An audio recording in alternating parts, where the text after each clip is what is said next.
It's the 5th time I stand on this shore, the Cuban shore, looking out at that distant horizon, believing again that I'm going to make it all the way across that vast, dangerous wilderness of an ocean. Not only have I tried 4 times, but the greatest swimmers in the world have been trying since 1950, and it's still never been done. The team is proud of our 4 attempts. It's an expedition of some 30 people. Bonnie is my best friend and head handler, who somehow summons will, that last drop of will within me when I think it's gone, after many, many hours and days out there. The shark experts are the best in the world, large predators below. The box jellyfish, the deadliest venom in all of the ocean, is in these waters, and I have come close to dying from them on a previous attempt. The conditions themselves, besides the sheer distance of over 100 miles in the open ocean, currents and whirling eddies, and the Gulf Stream itself, the most unpredictable of all of the planet Earth. And by the way, it's amusing to me that journalists and people, before these attempts often, ask me, well, are you going to go with any boats or any people or anything? And I'm thinking, what are they imagining? That I'll just sort of do some celestial navigation and, carry a Bowie knife in my mouth, and I'll hunt fish and skin them alive and, eat them, and maybe drag a desalinization plant behind me for fresh water. Yes, I have a team. And the team is expert. And the team is courageous and brimming with innovation and scientific discovery, as is true with any major expedition on the planet. And we've been on a journey. And the debate has raged, hasn't it, since the Greeks, of isn't it what it's all about? Isn't life about the journey, not really the destination? And here we've been on this journey, and the truth is it's been thrilling. We haven't reached that other shore, and still, our sense of pride and commitment, unwavering commitment. When I turned 60, the dream was still alive from having tried this in my 20s and dreamed it and imagined it. The most famous body of water on the earth today, I imagine, Cuba to Florida. And it was deep in my soul. And when I turned 60, it wasn't so much about the athletic accomplishment. It wasn't the sort of ego of, I want to be the first. That's always there, and it's undeniable. But it was deeper. It was, how much life is there left? Let's face it, we're all on a one-way street, aren't we? And what are we going to do? What are we going to do as we go forward to have no regrets looking back? And all this past year in training, I had that Teddy Roosevelt quote, to paraphrase it, floating around in my brain, and it says, you go ahead. You go ahead and sit back in your comfortable chair, and you be the critic. You be the observer, while the brave one gets in the ring and engages and gets bloody and gets dirty and fails over and over and over again, but yet isn't afraid and isn't timid and lives life in a bold way. And so, of course, I want to make it across. It is the goal, and I should be so shallow to say that this year the destination was even sweeter than the journey.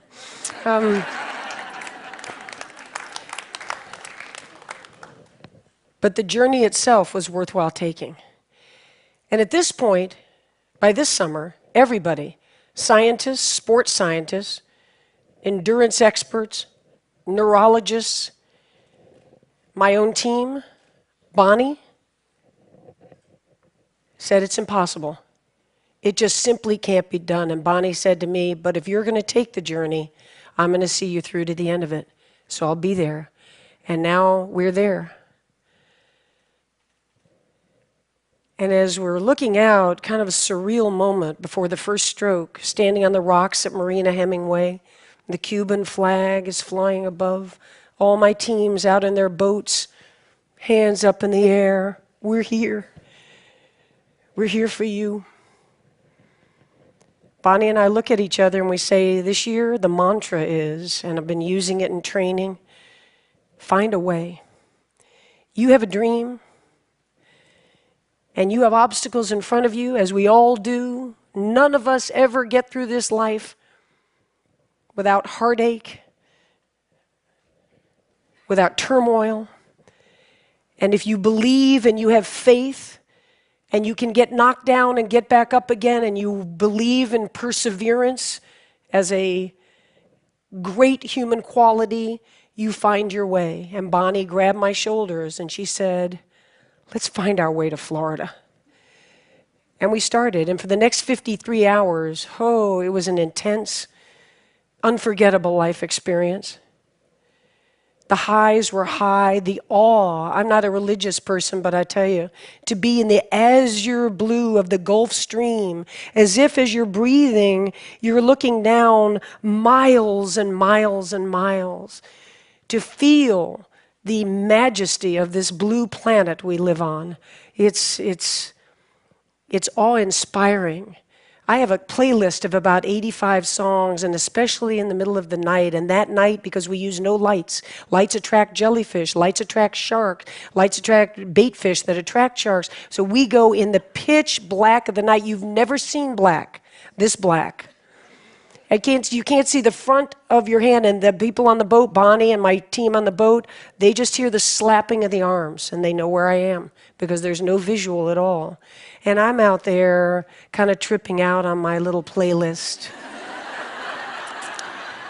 I've got tight rubber caps. I don't hear a thing. I've got goggles, and I'm turning my head 50 times a minute. I'm singing, imagine there's no heaven.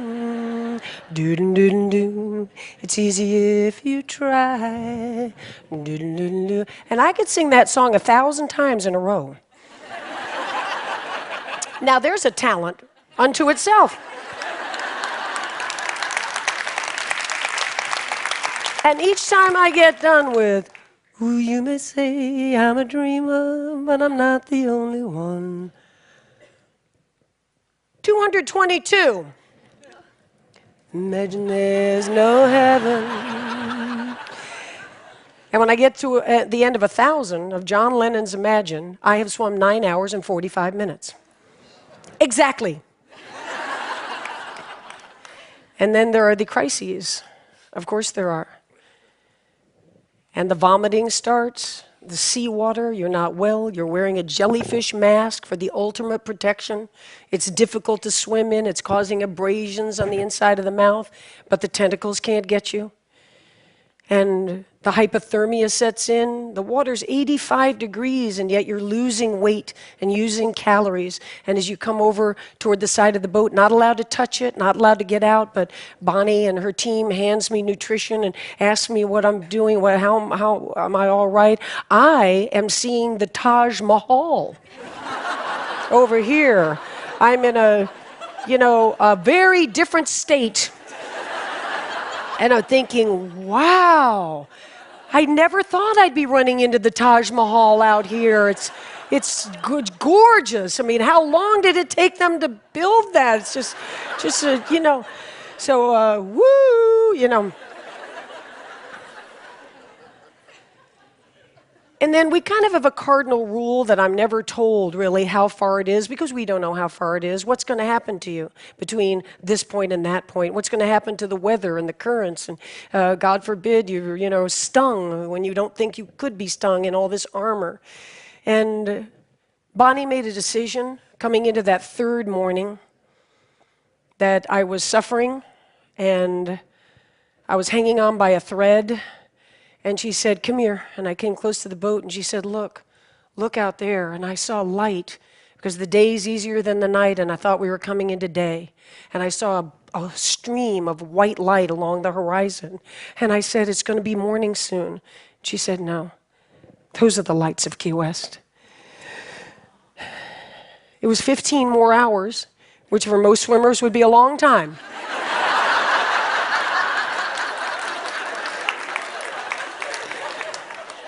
You have no idea how many 15-hour training swims I had done. So here we go, and I somehow, without a decision, went into no counting of strokes and no singing and no quoting Stephen Hawking and the, parameters of the universe. I just went into thinking about this dream and why and how. And as I said, when I turned 60, it wasn't about that concrete, can you do it? That's the everyday machinations. That's the discipline, and it's the preparation, and there's a pride in that. But I decided to think as I went along about, the phrase usually is reaching for the stars, and in my case, it's reaching for the horizon. And when you reach for the horizon, as I've proven, you may not get there, but what a tremendous build of character and spirit that you lay down. What a foundation you lay down in reaching for those horizons. And now the shore is coming. And there's just a little part of me that's sad. The epic journey is going to be over. So many people come up to me now and say, "What's next?"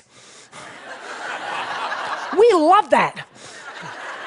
That little tracker that was on the computer, when are you going to do the next one? We just can't wait to follow the next one. Well, they were just there for 53 hours. And I was there for years. And so there won't be another epic journey in the ocean, but the point is, and the point was, that every day of our lives is epic. And I'll tell you, when I walked up onto that beach, staggered up onto that beach, and I had, so many times in a very puffed up ego way, rehearsed what I would say on the beach. When Bonnie thought that the back of my throat was swelling up, and she brought the medical team over to our boat to say, that she's really beginning to have trouble breathing. Another 12, 24 hours in the salt water, the whole thing. And I just thought in my hallucinatory moment that I heard the word tracheotomy. And Bonnie said to the doctor, "I'm not worried about her not breathing. If she can't talk when she gets to the shore, she's going to be pissed off."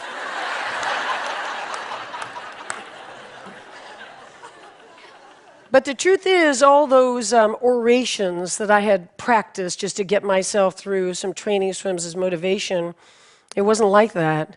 It was a very real moment with that crowd, with my team. We did it. I didn't do it. We did it. And we'll never forget it. It'll always be part of us. And the three things I did sort of blurt out when we got there was, first, never, ever give up. I live it. What's the phrase from today from Socrates? To be is to do. So I don't stand up and say, "Don't ever give up." I didn't give up. There was action behind these words. The second is, you can chase your dreams at any age. You're never too old. 64, that no one at any age, any gender could ever do, has done it, and has no doubt in my mind that I am at the prime of my life today. Yeah.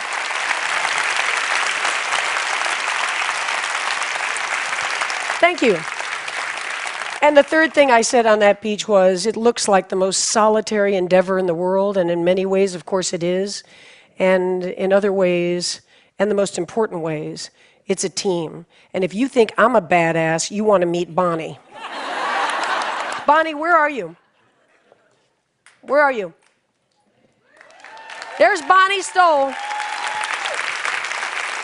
my buddy. The Gentry David Thoreau quote goes, "When you achieve your dreams, it's not so much what you get as who you have become in achieving them."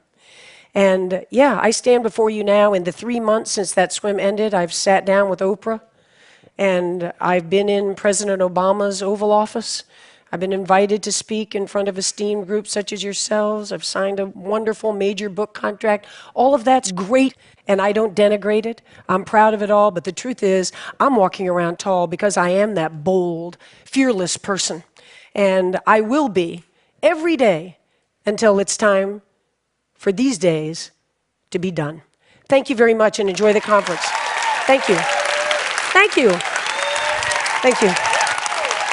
Thank you. Thank you. Thank you. Thank you. Thank you. Find a way.